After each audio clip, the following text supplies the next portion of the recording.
দেবী বৃন্দা, আপনি কোথায় দেবী বৃন্দা?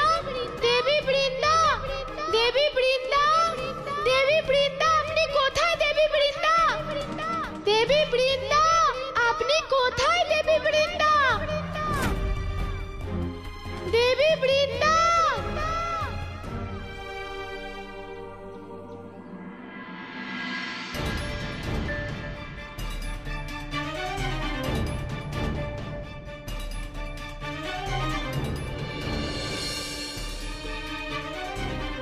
দেবী বৃন্দার এই বন শুকিয়ে যাচ্ছে কেন? এটা তো তখনই সম্ভব যদি দেবী বৃন্দা এই বন ছেড়ে চলে যান। দেবী বৃন্দা, আপনি কোথায় দেবী বৃন্দা? দেবী বৃন্দা।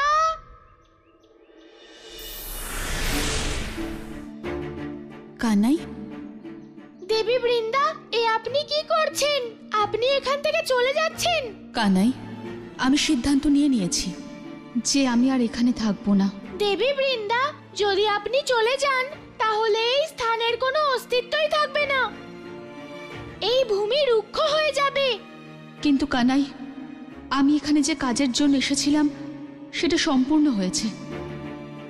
আমার মনে প্রভু বিষ্ণুর জন্য যে আক্রোশ ছিল সেই আক্রোশ এখন আর নেই। এখন আমার এখানে থাকার আর কোনো প্রয়োজনীয়তা নেই। দেবী বৃন্দা, আমি তো আপনাকে বলেছিলাম যে এখনো আপনার কাজ শেষ হয়নি। দেবী, পৃথিবীতে আপনার বাস পৃথিবীবাসীর জন্য অত্যন্ত শুভ। আর সেই সঙ্গে আপনি সারা জীবন যে পতিব্রতা ধর্ম পালন করেছেন তার প্রতিফল লাভ করা এখনো বাকি আছে দেবী।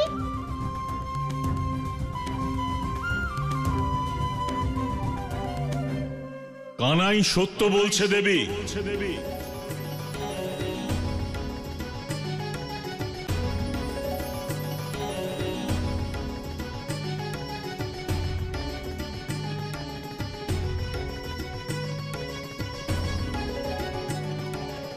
ঋষিবর, আপনি কোন ধর্মের কথা বলছেন ঋষিবর?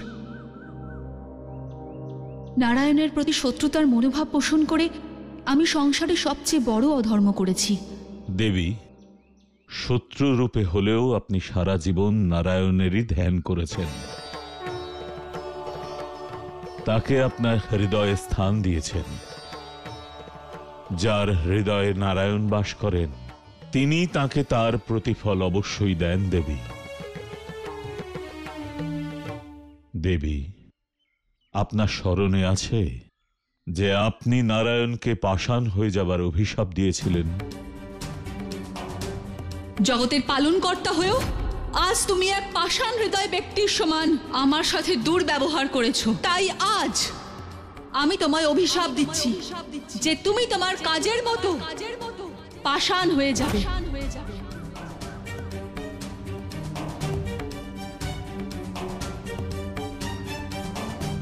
আর সেই সময় নারায়ণ আপনাকে বরদান করেছিলেন যে তার পাষাণরূপ শালগ্রাম শিলার সঙ্গে আপনার বিবাহ হবে।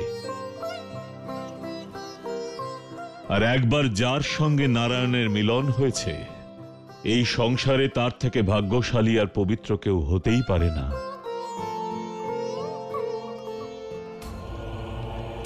ওম কংসায় নমঃ।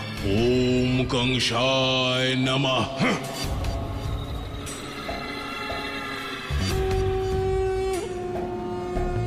ওম কংসায় নমঃ। এসো আমার প্রেতাত্মারা, এসো।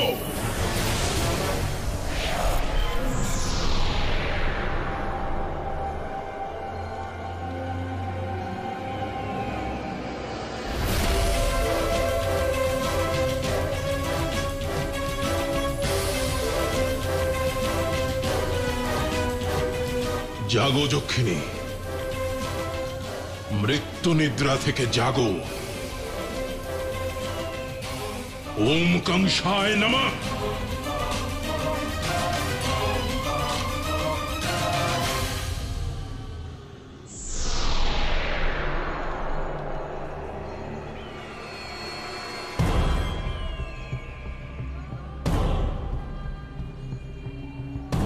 ওম কংসায় নমঃ।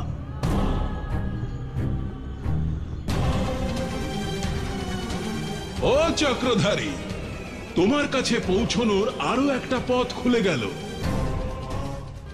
এবার আটকাও আমাকে, অথবা বন্ধ করে দাও এই পথ। কি করবে বলো?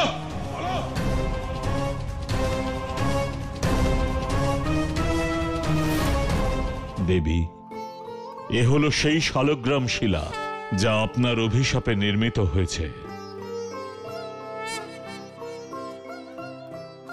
সাক্ষাৎ নারায়ণের অবতার।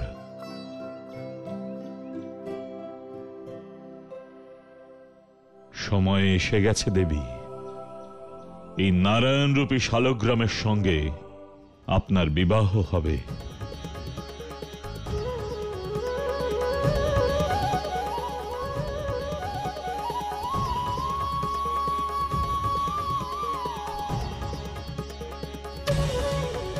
আপনি ধন্য প্রভু। আমি আপনাকে অভিশাপ দিয়েছি, কিন্তু আপনি আমাকে উদ্ধার করেছেন।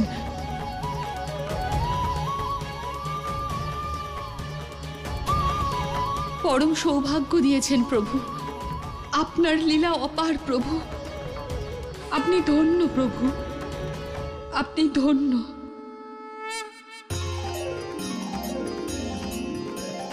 धन्य हो हरि तुम अंतर्यामी, धन्य हो हरि तुम अंतर्यामी।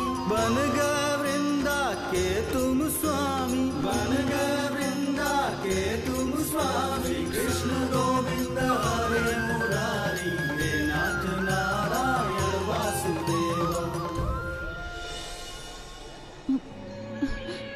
কত ভাগ্যবতী তুমি যক্ষিণী, এত ভাগ্যবতী যে মৃত্যুলোক থেকে ফিরে এলে। না না না, ভাগ্যবতী নও, ভগবান কংসের ভক্ত, সেই জন্যই মৃত্যুলোক থেকে ফিরে এলে। ভগবান কংসের ভক্ত, বলো কি হয়েছিল তোমার সঙ্গে? কে করেছিল তোমায় হত্যা? মহারাজ, আমার হত্যা ওই বালকেরই একজন ভক্ত করেছিলেন, যার জন্য আপনি বহু যুগ ধরে অপেক্ষা করছেন। একে বলে জীবনের সার্থকতা। যাকে আমি এখানে ওখানে যেখানে সেখানে খুঁজে বেড়াচ্ছিলাম, তাকে এখানে আমার গৃহেই পাওয়া গেল। বলো যক্ষিণী, কে ছিল সেই বালক, আর কে ছিল তার সেই ভক্ত? ক্ষমা করে দিন মহারাজ, কিন্তু এটা আমি আপনাকে বলতে পারবো না।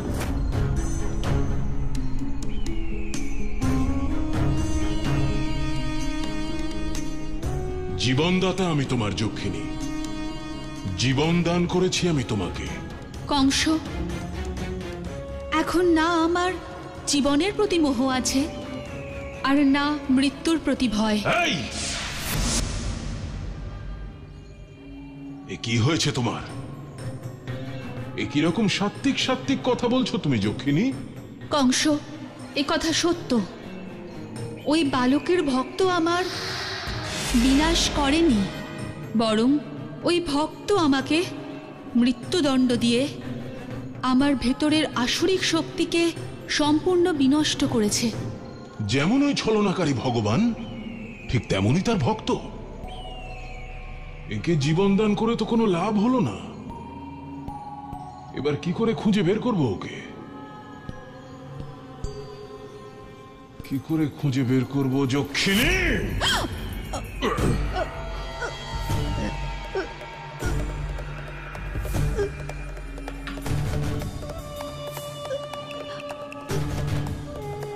কংস, তুমি তুমি ব্যর্থই ওই বালককে খুঁজে বেড়াচ্ছ।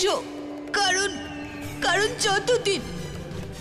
যতদিন ওই বালক নিজে না চাইবে, তুমি ওকে কখনো খুঁজে পাবে না।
কি কি কি কি বললে তুমি? কি বললে? যতক্ষণ না ওই বালক চাইছে আমি ওকে খুঁজে বের করতে পারবো না। প্রলব্ধ চানুর, হ্যাঁ ভগবান, এ তো পুরোপুরি বিষ্ণু ভক্ত হয়ে গেছে। তোমরা দুজনে আবার একে জীবিত করার সময় ওই ছলনাকারী বিষ্ণুর মন্ত্র পড়নি তো? না না ভগবান, আমরা তো ওম কংসায় নমঃ, ওম কংসায় নমঃ বলছিলাম।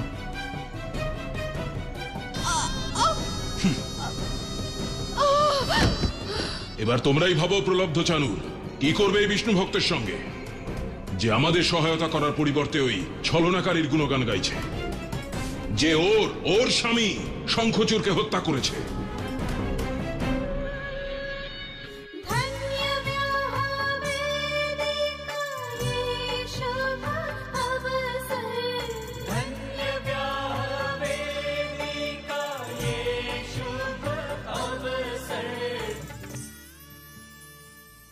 অবশেষে বৃন্দা ওর ভক্তির ফল পেয়েই গেল প্রভু। আজ আপনার পরম ভক্ত বৃন্দা আপনার এই শিলার রূপকে নিজের স্বামীর রূপে পেয়ে ধন্য হয়ে গেছে। হ্যাঁ দেবী, ভক্ত ভগবানকে যে রূপে আরাধনা করে, ভগবান ও ভক্তকে সেই রূপেই গ্রহণ করে। এখন সময় হয়েছে বৃন্দাকে উদ্ধার করার।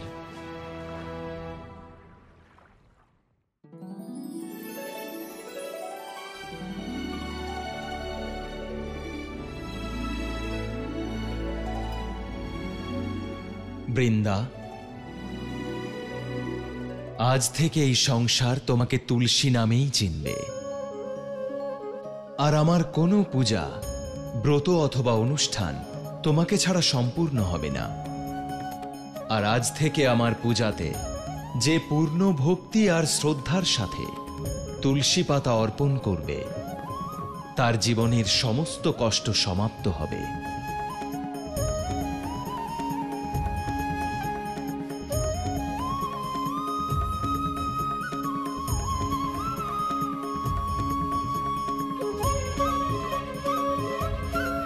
দেবী তুলসীর জয়, দেবী তুলসীর জয়, দেবী তুলসীর জয়।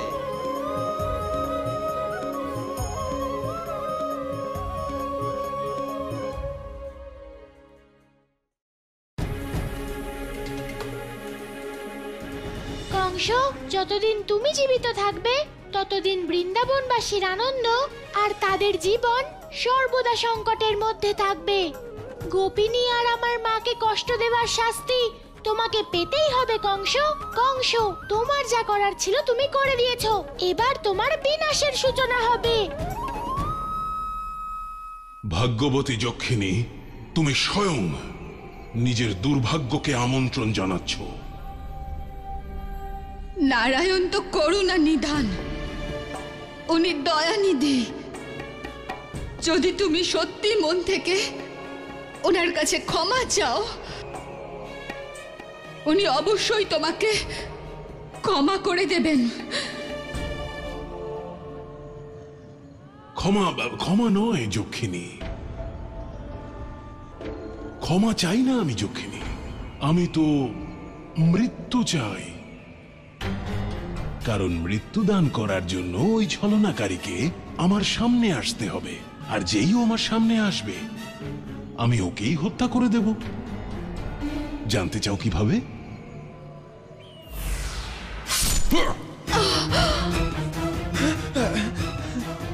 এইভাবে।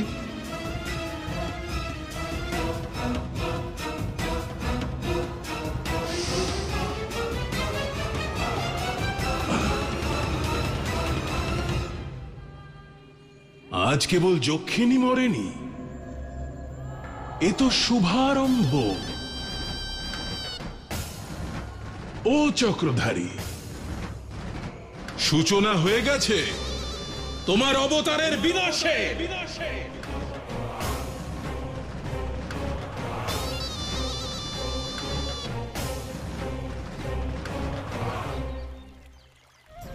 প্রভু,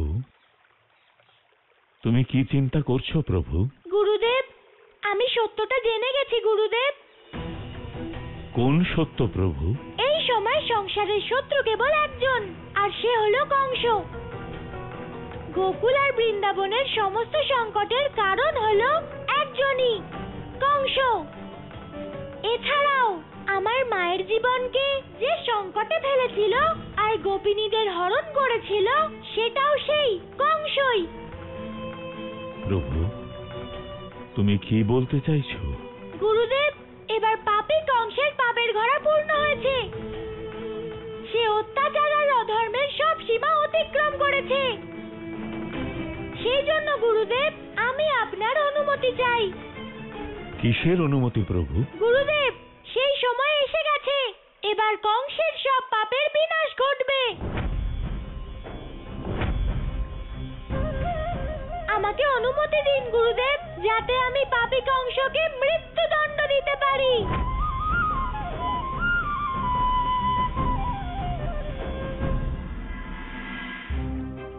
প্রভু, তুমি কি বলছো? সেটাই যা সত্য গুরুদেব।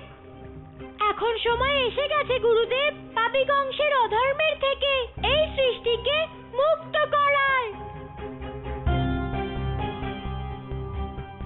কারণ যদি এখনো পাপী কংসের বিনাশ না ঘটে, তাহলে সেটা সৃষ্টির সঙ্গে অন্যায় হবে গুরুদেব। কিন্তু প্রভু, এটা খুব তাড়াহুড়ো হবে না তো? নিয়তির কি সেই সময় এসে গেছে যে কংসের মৃত্যু প্রাপ্তি হবে? গুরুদেব, এটা আবশ্যক নয় যে প্রতিটি কাজ নিয়তি অনুসারেই করতে হবে। প্রয়োজন হলে কর্ম করেই নিয়তি নির্ধারণ করা যেতে পারে গুরুদেব। গুরুদেব, হয়তো এখনো কংসের মৃত্যুর সময় আসেনি, কিন্তু আমাকেই কর্মের দ্বারা কংসের নিয়তি নির্ধারণ করতে হবে গুরুদেব। সেই নিয়তি যেখানে কংসের বিনাশ সুনিশ্চিত। প্রভু, তুমি জগতের পালনকর্তা, তুমি সবকিছু করতে পারো। কিন্তু প্রভু, তুমি আরো একবার ভেবে নাও, এমন যেন না হয় যে অসময়ে কংসের মৃত্যু নিয়তির পূর্ব নির্ধারণে কোনো বড় সমস্যা তৈরি করে। গুরুদেব, এই সম্পূর্ণ সংসারে আমি আমার মাকে সবচেয়ে বেশি ভালোবাসি, আর কেউ আমার মাকে কষ্ট দিলে তাকে আমি কখনো ক্ষমা করতে পারবো না। আর পাপী কংস তো আমার মায়ের জীবনকে সংকটে ফেলে দিয়েছিল, তাহলে আমি তাকে কি করে ক্ষমা করব গুরুদেব, বলুন? তাই যাই হয়ে যাক না কেন গুরুদেব, এবার পাপী কংসকে মরতেই হবে।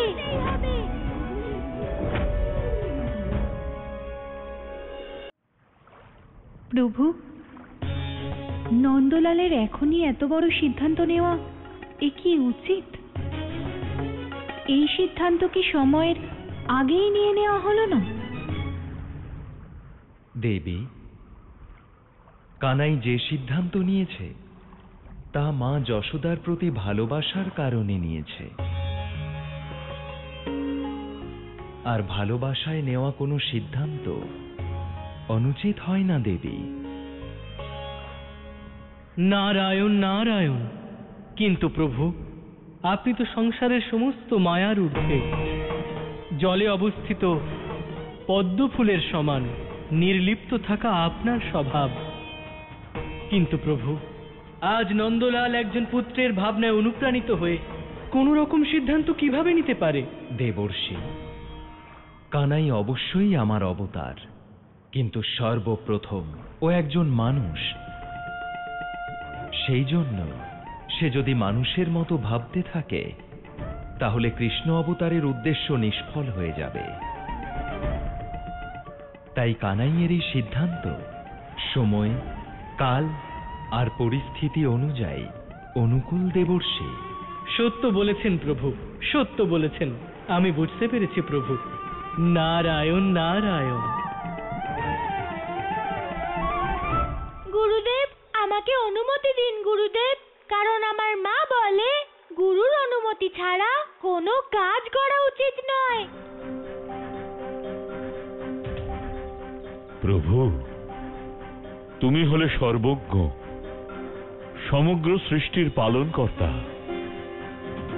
তুমি যখন সিদ্ধান্ত নিয়ে ফেলেছ তখন আমি তোমাকে আটকানোর কে বলো? একজন গুরু আর ভক্ত রূপে আমি তোমার সিদ্ধান্তে সর্বদাই সহমত। অধর্মিক অংশের অত্যাচার থেকে এই সংসারের মুক্তি পাওয়াটাই উচিত।